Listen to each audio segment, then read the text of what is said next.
Hello, this is Grandmaster Bryan Smith, and this is a chess course from the chess world.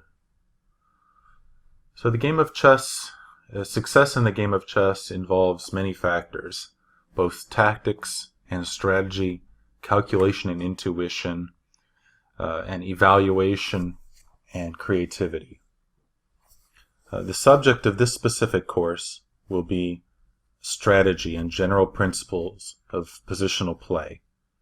So while, of course, tactics and positional play come together in every game of chess, the general aim of this course will be to teach strategy. So here we're going to be seeing examples of improving one's pieces, gaining the initiative on a specific part of the board, gaining control of key squares, creating weaknesses in the opponent's game, and exploiting them. We'll also see how to convert an advantage into the win with the use of simplification or direct attacks. This course will focus on strategy, but that doesn't mean there isn't going to be some beautiful games with nice tactics proceeding logically from a well-built-up game. So sit back and enjoy this course, and I hope you learn a lot about chess, improve your understanding, your ability to evaluate positions, and to turn the advantages you gain into a victory. One of the first things a chess player has to do in order to create a proper plan, in order to play the game in a correct way strategically, is to evaluate the position and understand which player benefits from various kinds of structural changes or changes in the position of the pieces.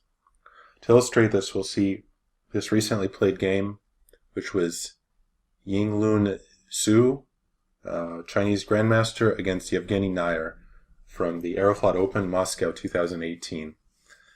It's just after the opening, and the game appears to be about even. We have almost symmetrical pawn structure. The only main difference is that black's e-pawn is pushed one square further.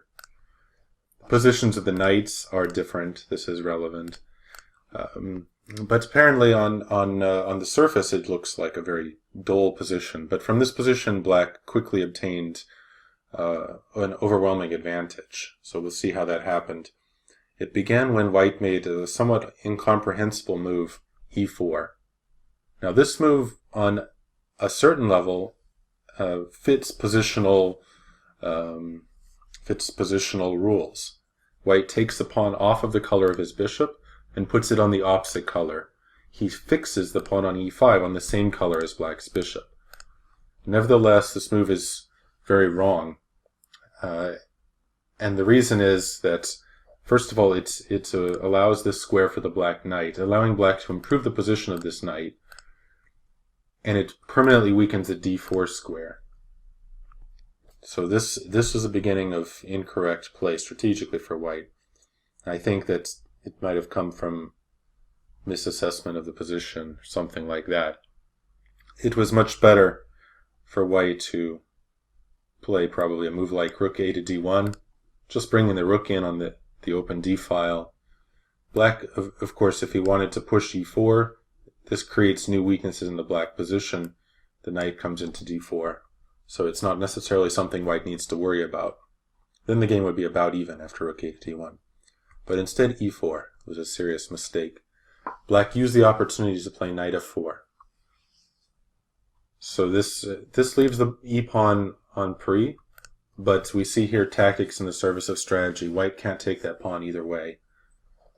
If he takes with a knight, then black would play rook takes c3, removing the defender of this knight. And then after b takes c3, rook takes e5. And black has won two pieces for a rook and pawn. In this position, the two minor pieces are much stronger. They'll blockade on the dark squares. There will be weaknesses on c3 and to some extent f2. Bishop will come to c5, protected by queenside pawns, and black will have a much better game. The knight can potentially is also a very strong piece.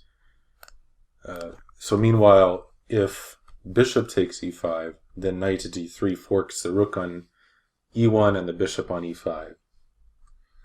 So white guarded against the intrusion on d3 by playing rook a to d1. Perfectly logical. And now f6. Black protected the pawn on e5.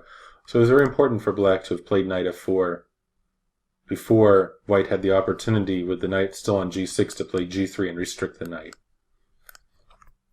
White played rook d7. Maybe he was looking at this kind of position before he played e4 and thought that the activity of the rook was more relevant than the improvement of black's knight and the weaknesses that were created in white's game. But this was a misassessment. The rook's activity is temporary and black can handle it. So black now played rook e7, defending the 7th rank and challenging the white rook. White played rook to d8. So he tries to keep active pieces. With each exchange, black's advantage is going to grow, as we'll see in the game. Rook d1 wouldn't be very effective either, because I think here rook c7, and once again white's rook is driven away, and the black also has obtained the possibility of knight e2 followed by winning a pawn on c3 in some circumstances. White played rook to d8, keeping the rook active, and now rook e to c7. So black's plan is to play rook c8 to drive white's rook to d7, and then the other rook to c7. Once he drives white's rook away, the king can come to the center, and black will take over the game, as we'll see.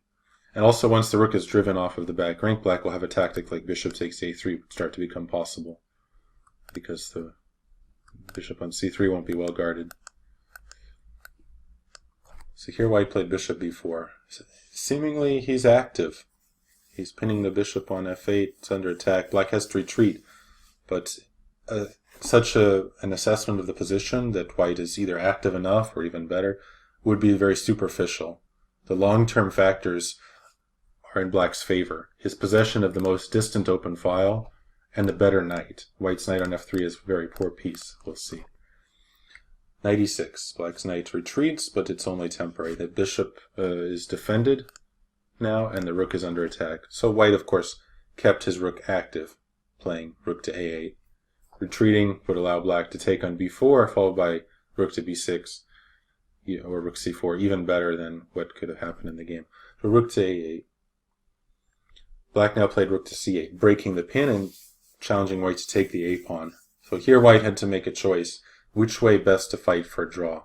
He traded rooks, and we'll see black soon takes over. Rook takes a7, however, was no better. Black would take on b4. A takes b4. White's won a pawn, but it's only temporary. After rook b6, black takes over the game. So here the pawn on b4 is under attack. Black wants to take that pawn, after which his rook will be very well placed on b4, attacking b2 and e4, and also defending b7. While white's rook on a7, previously active, has attained its goal, taking the pawn on a7, but it's no longer relevant, and that the rook is no longer well placed on a7, really. So if white tries to protect by rook a4, then rook to c4. Black will win the pawn on b4, and it will be essentially the same kind of position as the game. White will have weaknesses on e4 and b2. He'll be tied down to those, and the white knight on f3 will once again be a very bad piece, with no prospects and dominated by the black pieces. While the black knight on e6 will have excellent squares, d4 or f4. It can enter d4 if white's knight leaves, for instance, or even c5. If white instead here tries to get counterplay by rook to d1, one should always try to look for counterplay, but here it doesn't work. Rook takes b4, black equalizes material, and now will win material because of the attack on the pawn on e4 and the attack on the pawn on b2. Then if white seeks to get counterplay by rook to d7, this can be foiled by knight to c5. So black both attacks the rook and defends b7, and moves like rook e7 would be met by king f8, and the rook is trapped. The rook would just have to retreat, then black would win a pawn either on e4 or b2 with a winning game. So white declined to take the pawn on a7 and instead played rook takes c8.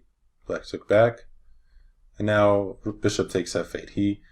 He clarifies the position, but he didn't have much choice. Retreating white's bishop was not any better. So we see the outcome of the play now. and it turns out that the positional factors are all in black's favor. The position is almost symmetrical in terms of pawn structure, with 4 against 4 on the king side, 2 against 2 on the queen side, and only minor cosmetic differences like the pawn on f6. White could, of course, eventually, if he wanted to, play pawn to f3 in some case. But so the structure doesn't give black any advantage. But if we compare each piece, it turns out that black's advantage is actually decisive. Most important, first of all, well, I guess you could say both factors are equally important, but the position of the knights. Black's knight is aimed at d4, which white's knight has to defend against, because the knight on d4 will be very powerful. It's also aimed at f4, which could be a problem for white as well. And it could even come to c5 in some cases, where it attacks e4 and even aims at a4 to attack white's pawn chain at b2. So this knight has great prospects. White's knight, on the other hand, on f3, is an extremely bad piece. It has no prospects. It has no square it could potentially get to. The equivalent squares of d5 and f5 to the ones black's knight are aiming at on d4 and f4 are simply realistically unattainable for the white knight, especially because it has to stay on f3 to guard against black's invasion knight to d4. So this knight on f3 is very poor, and in fact it's a problem also that its position on f3 means that white can't solidly defend the e-pawn by f3. Now let's compare the rooks. Black's rook is on the open file, and it's the most distant open file. White's rook could also take the open file, rook to d1. But this is not as distant. After king e7, black guards the invasion squares, and d5 is not useful for white. This is why the most distant open file from the kings is the most important. The black rook will invade c2. White's king can't guard against that, while black's king is defending against that. The other thing is we can even compare the position of the kings. Black's king on e7 will be very well placed, and not immediately an active role. It doesn't take an active role immediately, but it can perform a relevant role as well. White's king, on the other hand, can't do much, and in fact could come into some trouble. When black starts to activate his pieces, there can even be mating threats to the white king. It can get stuck. So these factors added up to an untrained eye, the position may look symmetrical, may look dull, but added up, these factors lead to a decisive advantage for black. White played rook e2. He had to defend against black's rook coming into c2. The next step was going to be the black rook reaching the second rank. So white played rook e2. Now came rook to c1 check. Black drove the white king to h2 and invaded with his rook. And now he played g5, a very strong move. This prevents white from getting some kind of counterplay potentially by knight h4 and then bringing the knight to f5. One thing is it does that. It also just gains space. With white having no counterplay at all, black wants to gain space as much as possible. And his later plan could be to push g5 and after g5 to push h5 and then maybe g4, finally driving the knight from f3 and allowing black to invade with the knight to d4. So but g5 with white having no counterplay is a very useful move, so g5. Now the symmetrical response would be g4, but it would be terrible for white. Position is not symmetrical, but just the pawn structure is, and the black knight will come into f4, which will be decisive. This knight is too difficult to deal with. White's rook is under attack, and then eventually black's rook will come to f1, for instance, or c2, depending on where white's rook goes, or even c4 to win the e-pawn. So white can't defend this position. So white played g3, stopping the knight from coming into f4. Now king e7, another useful move. There's no hurry, because white can't break his bonds here. The black king defends against future counterplay on the d-file and just moves to a better location.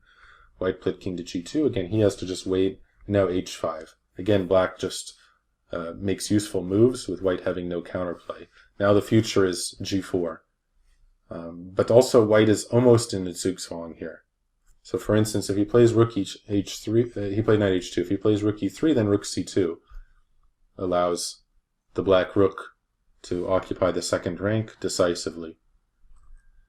If white plays rook d2, then, well, here I think probably knight c5. And black uses the fact that this rook is moved away to attack this pawn. And then rook c4 can also come later. If white tries to go with the king back to h2, then can come g4. It looks like this is, if not immediately, but at some point, because the knight can't go to h2 now. And then black's knight will come into d4. There can even be mating threats coming up soon. Black might want to begin with some a5, a4 type of thing as well. But white played knight h2, avoiding g4 and trying to reroute the knight. He hopes to accomplish the maneuver knight f1 and knight e3 and create an actually symmetrical position where the knight can then aim at f5 or d5. So of course black should not allow that and needs to proceed quicker now. So he played knight to d4. Now that white's knight has moved away, and white played rook to d2. Rook is under attack. It only has e3 and d2. If rook e3, then rook c2, and the black rook invades on the second rank. And then if b4, for instance, rook a2, and later this pawn on a3 will fall. There will be knight c2, and black will take the pawn, or knight b5. So that's not any good for white. So he played rook to d2. Now rook e1. So black, once white's rook has moved away, black attacks the pawn on e4. Still essentially very close to symmetrical pawn structure, but black's pieces are dominating. So here white faced a difficult question, and he tried to look for some kind of salvation going into the rook ending by knight f3. Generally speaking, of course, he wants to trade the knights. This gives up a pawn, but it's a typical defensive method to go into rook and pawn ending because rook and pawn endings are often difficult to win, or sometimes just drawn. However, this one is not really that hard for black. Nevertheless, white doesn't have much chance of defense. The only way to guard the e-pawn would have been f3, but then his position is utterly passive after, for instance, rook e3. And white has no realistic hopes of defense here. He's tied down to the pawn on f3. He's tied down to the second rank. The rook has to stay on the second rank. Has no moves. The knight has to stay on h2 to guard this pawn. And black will then continue with, for instance, rook b3. And white's basically almost falling into zugzwang. And black can continue by bringing up his king, pushing the queenside pawns. And white won't be able to defend such a position in the long run. So he played knight f3. Then came rook takes e4. Knight takes d4. Rook takes d4. And white played rook c2. He avoided the exchange of rooks, obviously. If rook takes d4, e takes d4, king f3, hoping to win the pawn by king e4. Here black has f5, stopping that, and next the king comes up, and black obviously wins very easily in a king and pawn ending with an extra pawn. So rook to c2, white played, looking for counterplay on the c file. Now he's the one with the most distant file, which is important, but black has the extra pawn, and after king d7, he's still able to stop white from invading. White now played king f3, b6, king e2, so he moved his king into a more active spot. f5, so black just, with the extra pawn on the king side, he slowly begins to push over there. After rook c1, white can only wait. h4. This is a very typical move in this kind of structure. Rather than immediately trying to create a pass pawn in the center by e4, f4, that would lead to the exchange of too many pawns. Instead, black creates positive tension for himself. These two pawns are attacking each other. However, white doesn't really want to take on h3 because if he takes, then rook takes, and now a new weakness has appeared in white's game on h3, which will necessitate passive defense by the white rook. So this is meanwhile, black can always at some point take on g3, forcing white to recapture, gaining a passed e-pawn, or if white can recapture the rook, then the same pawn structure is obtained. But in any case, only black can really take on g3. And there's also possibilities even of breakthroughs by g4. So this is a good way to make progress. White played rook c3. now king d6. So black is ready now to bring the king up. He can't win the game without the king taking part, so he has to give white a little bit of counterplay. White played rook c8. The only chance is to activate the rook. Now black took on g3. F takes g3, and now king e6.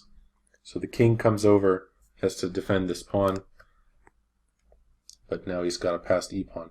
White played rook to g8, king f6. He started giving some checks. Rook f8, king g6, rook g8, king h6, rook h8 check, king g7. So black's able to get out of check, and now white played rook e8, hoping to attack this pawn. If he tried rook a8 to go after the a pawn, then simply rook to d7, and black successfully defends. White has nothing much he can do except again wait, but meanwhile black pushes e4, and then later f4. He's also ready to bring the king up, so black will win this easily. White played rook e8, e4, rook e7 check. So he went to take the a pawn, but now, as is often the case, once the objective is obtained, then the other side's activity becomes more important. So material is now equal again, but white's lost time, and the black rook is more active now, and the black king is coming up. So rook d3 attacks pawn on g3. If king f2, then black can go and take the pawn on b2 at the very minimum. So there's no real defending that pawn. If g4, then rather than take on h3, which might be sufficient, I would prefer to play f4, creating two passed pawns connected, and then this pawn is still going to fall. But instead of white played rook a4, hoping to attack that pawn, undermine with g4, also preparing rook b4 to defend b2 and attack b6. But it was easy for black to deal with this. White played he played rook to b3, attacking the pawn on b2. White played g4 now.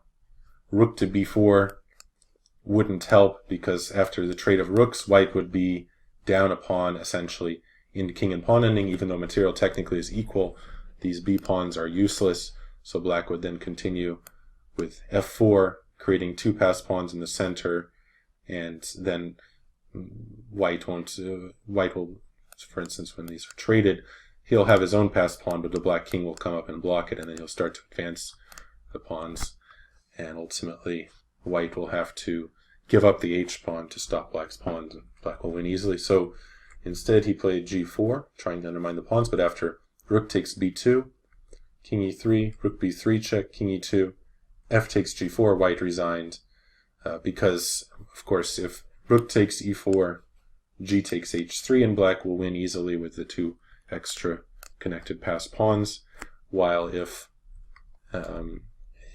after h takes g4, then king e5, and black's once again up a pawn, but the position is also completely winning for black, because the king will come to f4, very nice place. The pawn on g4 will fall, and black's rook and passed pawn rook and king will support the passed e pawn, so black will win very easily. So I thought this was an instructive game, because we can see how the basic nuts and bolts of assessing a position, comparing the activity of the pieces, comparing the structure, and this leads us to our choice of the way we play the game. This video will deal with some of the nuts and bolts of chess, the opening of lines and securing of strong squares for one's pieces, outpost squares, and so on, eventually leading to an attack.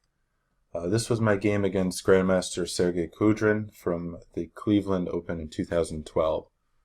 I had the white pieces, Kudrin had the black pieces. So I began with e4, c5, knight f3, knight c6, bishop e5, he chose d6. I took on c6, b takes c6, castles, bishop g4, h3, and now he took on f3, which made me happy. I'm surprised somebody would play this way, and he changed his opening repertoire after this game. Bishop h5 is a more normal move. He was probably afraid of the move e5 and was trying to avoid these kind of complications after this move. with potentially the e6 push if black plays d5, for instance. Something like e6 is probably the move for white. If black takes, then comes g4, this kind of thing. There's some theory here. It's not really the subject of this video. Anyway, he took on f3.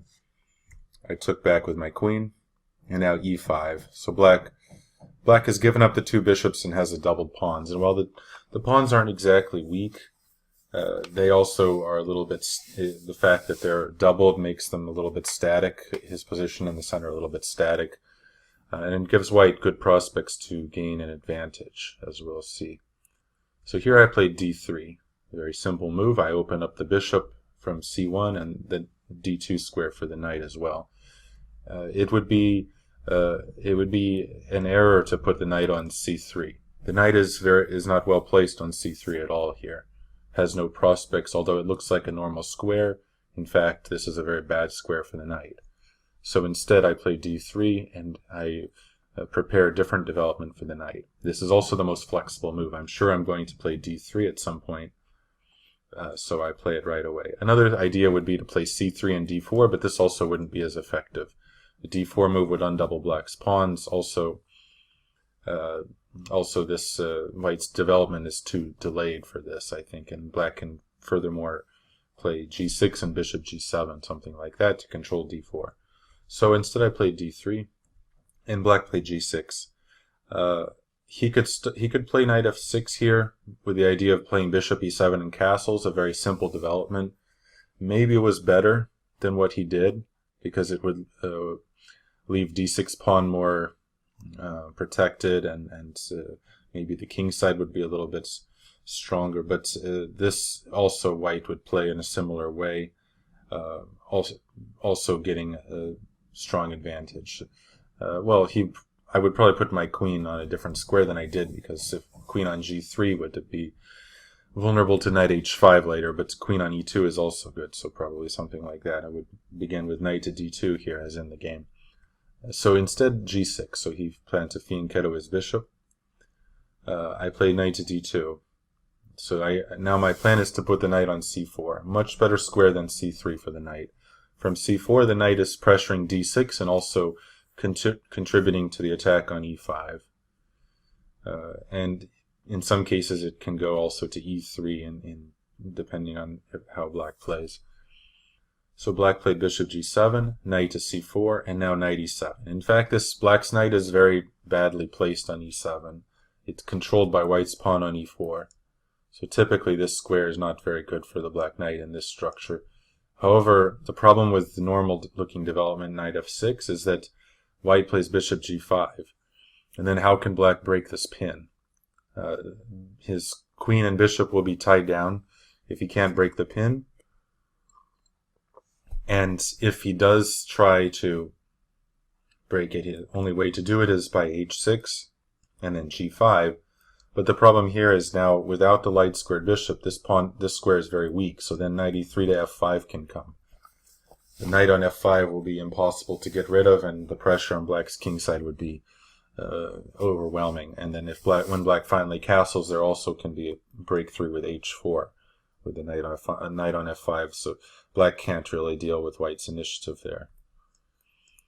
So knight f6 had its downsides as well. Knight e7, black played. Now queen g3. So from this position, while the knight's well placed on c4, it would be, some people maybe make some kind of nothing move like bishop d2, developing a piece. Okay, it's not so bad, but it's not the best move. In order to continue white's initiative, it's necessary to start to open lines. So queen g3 prepared to play f4.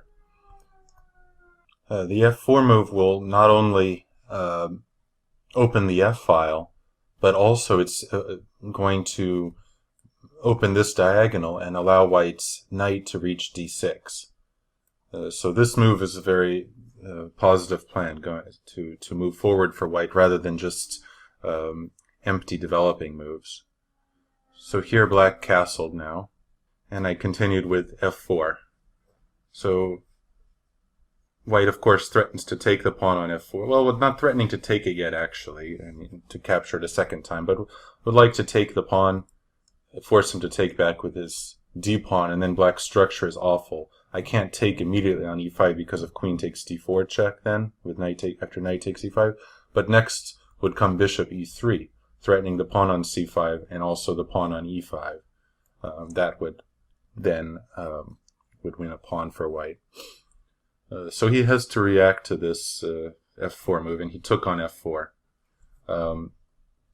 If instead f6, trying to hold a strong central position, prevent white from getting the pressure against d6 and the knight invasion on d6 as happened in the game, this would also be too, this would weaken black's kingside too much. Then I would take on e5, f takes e5. Of course, d takes c5 would once again allow bishop e3, and there's no defending black's c-pawn, so white will take that pawn next and black's position will be lost. After f takes e5, then comes rook f8, bishop f8. He can't take with the queen because d6 pawn would be hanging, and now bishop g5. And white doesn't succeed in getting the knight into d6, but this is even worse for black. Black just has no recourse against the gathering of white's pieces on the king's side. So next is coming rook f1, queen h4, with threats to break through by, for instance, taking on f8. Also then knight e3 to g4 can come as well.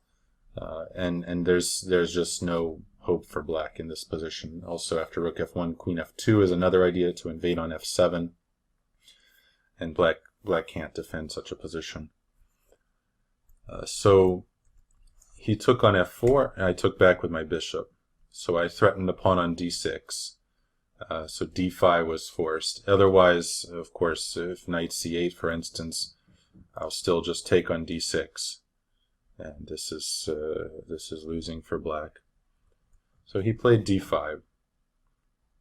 Also, he can take, d5. So now I played knight to d6. So the knight now occupied this very strong square, and its protection may look a little bit tenuous at the moment, but it won't be possible for black to, in a good way at least, to get rid of this knight. It'll always be replaced by an even worse piece from black's point of view. So here he tried to trade it off by knight to c8, and really this knight on e7 is a very bad piece. His dream is to trade the knight off and try to slowly equalize the position. If instead he took the pawn on b2, this was the main thing, but I wasn't worried about him taking this pawn, because after rook b1, okay, his bishop has to retreat. I would say bishop d4 check, king h1. And in such a position now the rook comes to b7. He's up a pawn, but white's in complete control. Rook to b7 is coming. The threats on the 7th rank will be overwhelming. Black can't challenge the b file because after rook b8, I would trade rooks, and then knight takes f7. There would be a discovered attack on f8, on b8. So instead, if he persists in trying to trade off my knight from d6 by knight to c8, then I can continue with rook to b7, and now there's many more threats coming. Knight f5 is one dangerous threat, followed by knight h6 check, or bishop h6, or just the taking of the bishop on d4 if he allows it. If he trades on d6, then bishop takes, and now the rook on f8 is under attack. If it moves, I take on f7, and queen c8 doesn't help, because after rook c7, I remove the rook from being under attack and continue to attack the rook on f8. I'll take it next move.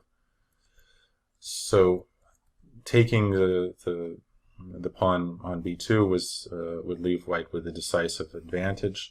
So he played knight to c8, trying to trade off my knight.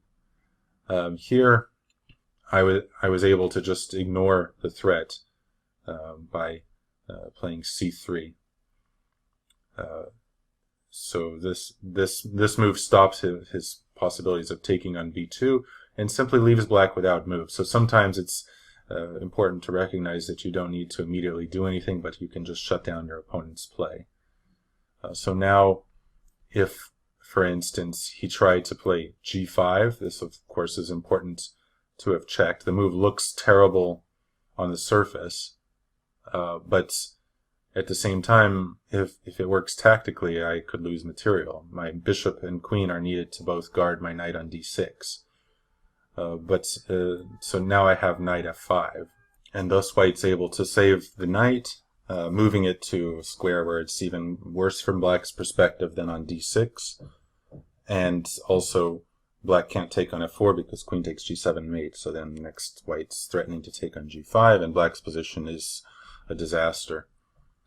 So, meanwhile, if knight takes d6, then bishop takes d6, threatens the rook and the pawn on c5. This might have been black's best practical chance at this point, because he plays rook e8, and now white faces a tough decision. Okay, the pawn on e4 is under attack, so taking on c5 immediately isn't that great. Black will get the pawn back on e4. So white has to choose between taking on d5, which is something that, positionally speaking, white doesn't want to do. And after black takes back, take on c5 with an extra pawn. Nevertheless, by d4, black can pose a lot of technical problems for white in converting the advantage. It will be a tough fight still.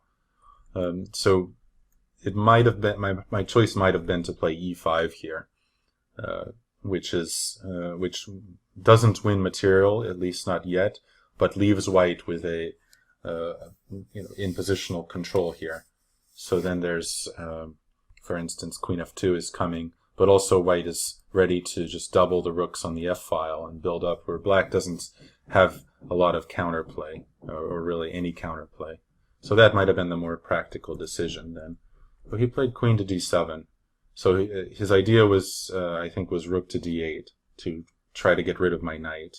But this wasn't particularly effective. I played rook a to e1. So I'm gathering my pieces in the center. But this move also had some aims that were prophylactic and which depended on concrete variations.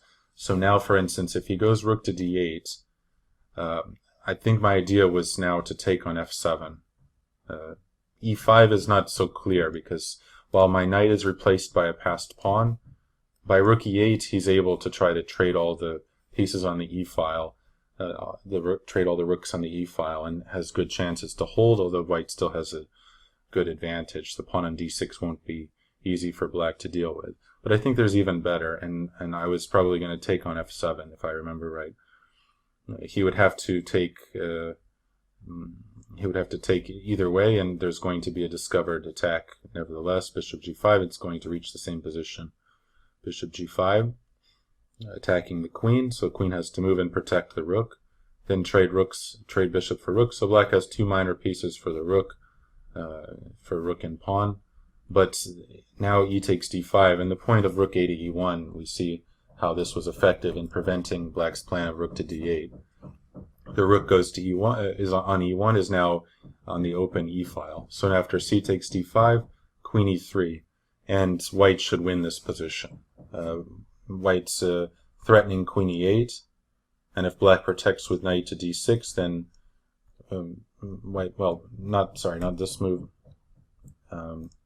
but rather better is queen e6, and followed by queen takes d5. And black's position is basically hopeless. While white has a material advantage, rook and two pawns versus two minor pieces, but also this position is very favorable to the rooks. The black knight has no good support squares, the pawn on c5 is still weak, and white's rooks are both on open files. Meanwhile, if black plays some other move, like knight to b6, then here I think white's even better than taking on c5 is something like invading with queen e6 and rook f7. And black is just without moves here at all, and for instance queen e7 is coming with doubling rooks on the seventh ring. So instead, my opponent gave up on the rook to d8 plan and played knight to b6, trying to play c4 now. So here I now played e5. Actually, he had some other ideas as well, I guess. C4, maybe knight a4, something like this. But okay. So here I played e5. So this move solidly anchors the knight on d6 and also gains space in the center. So white prepares an attack on the king side with this move. So now black played c4. If he tried to return to c8, now that my bishop is not is blocked from f4, here I would have queen f2. So the point is to attack c5 now, and then after black takes, I take back, and black is losing here because not only do I have rook e7 coming, after which my pieces will be so active and in conjunction with the passed d pawn will be decisive, but also the pawn on c5 is hanging. So for that reason he played c4 first, planning knight c8 only after I played d4. So now d4, yeah, he played knight c8. That wouldn't solve all of his problems, but at least it would help black. It's not so clear. So instead there was a much better move. I played bishop g5. So at this point I shift from kind of general strategy to some concrete tactics. This is often the case. You build up the game well, and then you can start direct attacks and combinations. So the problem for black is that I'm planning to play rook takes f7, and there's not really any particularly good way to avoid it.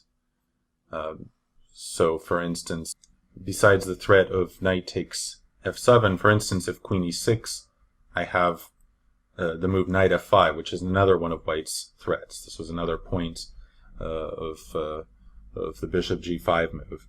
So this threatens to remove the bishop on g7, after which white's queen and bishop will come in on the dark squares.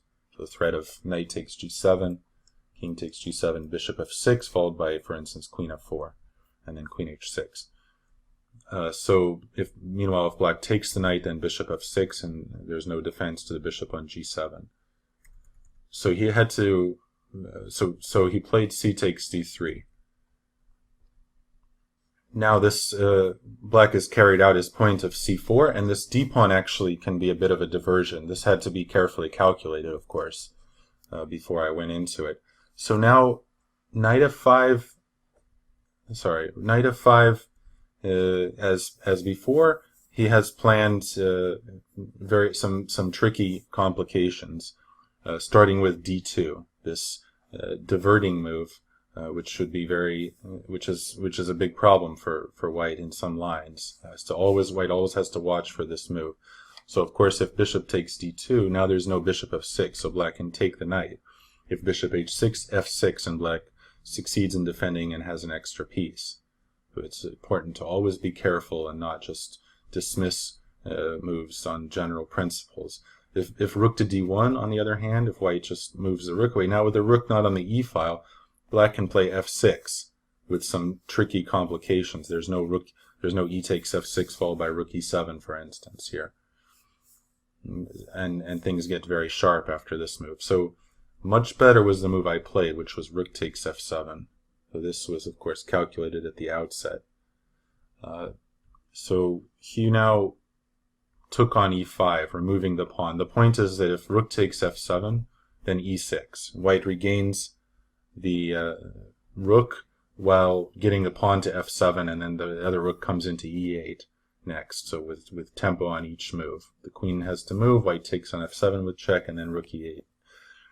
So that's losing for black. Meanwhile, if he tries to play queen e6, keeping white's rook under attack, if white didn't have the following move, it wouldn't be clear. But if white just trades on f8, material would be equal, and black's now got counterplay in the center and on the king side.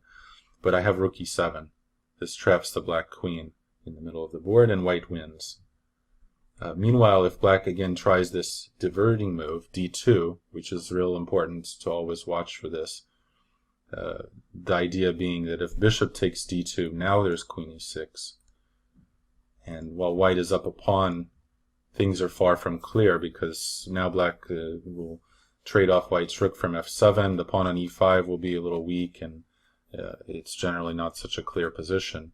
But much better is take on d7, which is what I planned. He takes on e1, queen takes e1, knight takes d7. Black has two rooks against the queen, but then comes e6. And this, now white's winning because the knight's under attack. If white takes the knight, he's easily winning with a material advantage and a powerful pawn. And if otherwise, the pawn advances to e7. So for instance, knight e5, e7. And white will win material this way, and either winning a whole rook, in which case black can resign, or he'll win at least the exchange while keeping the passed pawn. And that's also winning for white. So black took on e5 with the idea to, now if queen takes e5, then rook f7. And black has won a rook and white doesn't have the e6 move. He's won the exchange and white doesn't have e6 to gain material. So instead, though, I throw in rook takes f8. And this just removes the rook from attack. After rook takes f8, queen takes e5, white's up a piece. And the knight on d6 isn't going to be trapped. The pawn on d3 is potential counterplay, which is what my opponent was counting on, but it doesn't really, it's insufficient. So he played now knight to c4. There was nothing else that was any good that he could create problems with. Knight c4, I took, pawn takes, and now bishop h6. So of course with the protected passed pawn on d3, if white didn't have this grip on the king side, there could be some slight problems, but as it is, it's very easy. Black rook is under attack, so he played rook to d8. If he plays d2, I just play rook to d1, and next I take the pawn on d2. He played rook to d8, and now queen f6. White inches closer, with rook e7 coming, if black does nothing. Also rook f1 with the idea of queen f8, sacrificing the queen and forcing mate. Black tried one last trap, d2. Now if rook f1 continuing to pursue queen f8, then black queens the pawn, and queen f8 doesn't work because after rook takes f8, the rook on f1 is pinned. But instead, after d2, I just played rook to d1. And now the pawn on d2 is falling and black is down a piece, so black resigned.